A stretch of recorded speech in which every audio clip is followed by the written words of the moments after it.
गांधीनगर नाम का एक छोटा सा गांव था। गांव में बड़ा सा बाजार लगता था और बाजार में अक्सर भीड़ लगा करती थी। गर्मियों के मौसम में ये सारी भीड़ बलदेव के पेप्सी के दुकान पर लगी रहती थी। अरे बलदेव काका, मुझे ऑरेंज वाली पेप्सी दे दो। मुझे येलो वाली। और मुझे लाल वाली। बच्चे हो या बड़े, सभी को बलदेव की पेप्सीज बहुत पसंद आती थी और बलदेव पूरी ईमानदारी से पेप्सी बनाया करता था। अच्छा फिल्टर पानी, साफ चीनी और साफ सुथरे तरीके से वो जूस बनाकर उन्हें प्लास्टिक के थैलियों में भरा करता था। बलदेव की 1 रुपए वाली पेप्सी बहुत बिका करती थी। कुछ ही देर में उसका सारा स्टॉक खत्म हो जाया करता था। अरे काका, पेप्सी है क्या? नहीं बेटा, सब खत्म हो गई, अब कल आना। बलदेव की दुकान के सामने पवन की दुकान थी। पवन आइसक्रीम बेचता था, पर गर्मियां होने के बावजूद भी उसकी आइसक्रीम्स बिक नहीं रही थी। पता नहीं ये बलदेव अपनी पेप्सी में क्या मिलाता है जो सारे गांव वाले सिर्फ इसी की पेप्सी पिया करते हैं। 1 रुपए वाली पेप्सी में भला क्या स्वाद होगा? मेरी तो आइसक्रीम तक खराब हो रही है। स्वाद का तो पता नहीं, पर वो आइसक्रीम से सस्ती है, शायद इसीलिए वो ज्यादा बिकती है। हाँ, हो सकता है। क्यों ना आप भी पेप्सी बेचना शुरू कर दें? अरे पर पेप्सी बनाएगा कौन? पेप्सी बनाने की जरूरत थोड़ी है। बाजार में बहुत सारी कंपनियां पेप्सी बेचती है, आप भी उनसे खरीद कर बेच सकते हो। सोच लो, बहुत मुनाफा होगा। वैसे आइडिया तो अच्छा है, कल ही शहर जाकर ढेर सारी पेप्सी खरीद लाता हूँ। ठीक है। अगली सुबह पवन शहर से ढेर सारी जूस वाली पेप्सीज ले आया और उसने वो सब अपने फ्रिज में रख दी। अच्छा किए, आप एक बाहर बोर्ड लिख दो कि यहाँ पेप्सी मिलेगी। ठीक है। पवन ने एक बोर्ड पर लिखा कि यहाँ पेप्सी मिलेगी और ये बोर्ड अपनी दुकान के बाहर लगा दिया। कुछ देर बाद एक छोटे बच्चे ने वो बोर्ड पढ़ा। यहाँ पेप्सी मिलेगी। काका, कौन कौन से कलर है? सब कलर है, तुम्हें कौन सा चाहिए ये बताओ। मुझे तो एक येलो वाली और एक ऑरेंज वाली चाहिए। पवन ने उस बच्चे को 2 पेप्सी के पैकेट्स थमा दिए। वो बच्चा वही खड़े खड़े पेप्सी पीने लगा। ये तो बढ़िया है, मजा आ गया। ये लो, एक और पेप्सी मेरी तरफ से फ्री। जाकर अपने दोस्तों को भी बताना, मेरी दुकान में पेप्सी मिलती है। हाँ हाँ काका, जरूर बताऊंगा। और पवन का ये फंडा काम कर गया। वो बच्चा दौड़ते हुए गांव में गया और कुछ देर बाद अपने कुछ दोस्तों के साथ लौटा। यही वो दुकान है। मुझे भी 2 ऑरेंज वाली चाहिए और मुझे 3 लाल वाली। पवन ने सबको पेप्सी दे दी और बस तब से कई लोगों ने पवन की दुकान से पेप्सी खरीदी।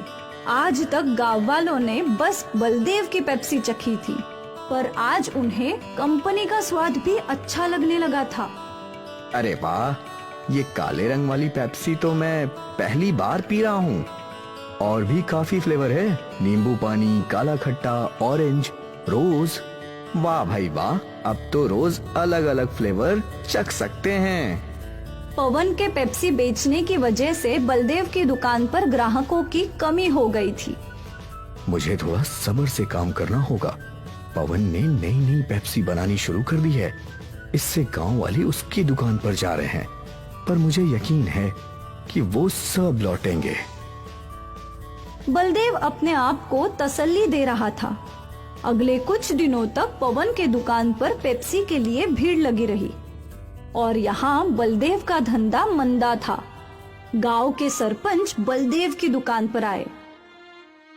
क्या हुआ बलदेव, आज परेशान लग रहे हो? अब क्या बताऊं काका, पवन शहर से पेप्सी लाकर बेच रहा है। अब तो मेरे ग्राहक कम हो गए हैं। कोई बात नहीं, ये बस कुछ ही दिनों की बात है। कोई भी नई चीज के पीछे गांव वाले दौड़ पड़ते हैं। तू तो जानता है, सब्र रख, सब ठीक हो जाएगा। और मुझे यकीन है तेरी पेप्सी शहर की कंपनी वाली पेप्सी से अच्छी ही होगी। अब एक काम कर, मुझे 50 पेप्सी दे दे। आज शहर से मेरे पोता पोती आ रहे हैं। ठीक है सरपंच जी। बलदेव ने सरपंच जी को 50 पेप्सी दे दिए और वो खुशी खुशी वहाँ से चले गए। बलदेव अब भी दुखी था। सरपंच जी अपने घर पहुँचे और उन्होंने अपने पोते को एक पेप्सी दी। पापा, ये पेप्सी वगैरह अच्छी नहीं होती। इनमें इतनी मिलावट होती है जिससे बच्चे बीमार पड़ जाते हैं। बेटा, ये पेप्सी हमारा बलदेव खुद बनाता है, बिना मिलावट, साफ ढंग से। इसे तो हम कई सालों से पी रहे हैं, अब तक कोई बीमार नहीं हुआ। देखिए, सरपंच ने एक पेप्सी अपनी बेटी को दी और उसने वो चखी। वाह पापा, ये तो बहुत अच्छी है। सरपंच जी के घर आए हुए सारे मेहमानों ने वो पेप्सी पीना शुरू किया। कुछ ही देर में सारी पेप्सी खत्म हो गई। पापा, आपने ये कहाँ से ली? मैं थोड़ी और ले लेती हूँ। बाजार में तुझे बलदेव की दुकान दिखेगी जिसमें बड़ा फ्रिज होगा, उसी की दुकान से। मैं लेकर आती हूँ। नेहा बाजार पहुंची तो वो बलदेव और पवन की दुकान में उलझ गई। उसे समझ नहीं आ रहा था कि कौन सी दुकान है। शायद जिस दुकान पर भीड़ लगी है मुझे वहाँ जाना चाहिए। नेहा पवन की दुकान में गई। मुझे 20 पेप्सी देना। जैसे ही पवन ने फ्रिज से पेप्सी के पैकेट निकाले तो नेहा ने मना कर दिया। नहीं नहीं, ये नहीं चाहिए। अरे अभी तो आपने 20 पेप्सी मांगी। हाँ, पर ये केमिकल वाली नहीं चाहिए। वहाँ खड़े एक आदमी ने नेहा से पूछा, बहन, इस पेप्सी में कौन सा केमिकल है? ये पेप्सी शहर की कंपनियों में बनती है। वहाँ इन्हें बनाने में कई सारे केमिकल्स डालते हैं जो हानिकारक है और जिससे बच्चे बीमार पड़ सकते हैं। अगर ऐसी बात है तो तुम यहाँ पेप्सी लेने क्यों आई हो? मैं तो यहाँ वो पेप्सी लेने आई थी जो इसी गांव में बनती है। अच्छा, तो आपको बलदेव भाई की पेप्सी लेनी है? उनकी दुकान सामने है। नेहा वहाँ से चली गई, पर आसपास के लोग शहर की केमिकल वाली पेप्सी की बातें करने लगे। नेहा ने बलदेव की दुकान से पेप्सी खरीद ली और वो घर चली गई। केमिकल वाली पेप्सी की बात गांव में आग की तरह फैली और सारे माता पिताओं ने अपने बच्चों को पवन की दुकान से पेप्सी लेने के लिए मना कर दिया। आज से पवन काका की दुकान से पेप्सी मत लेना। क्यों माँ? क्योंकि उसमें ढेर सारे केमिकल है। तेरी तबीयत खराब हो जाएगी, फिर तुझे सुई लगेगी। ना बाबा ना।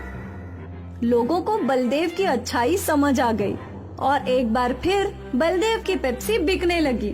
पवन की दुकान से कोई भी पेप्सी खरीद नहीं रहा था और थक हार के पवन ने पेप्सी बेचना ही छोड़ दिया। नेहा ने पूरे गांव को बीमार होने से बचा लिया और सब कुछ पहले जैसा हो गया।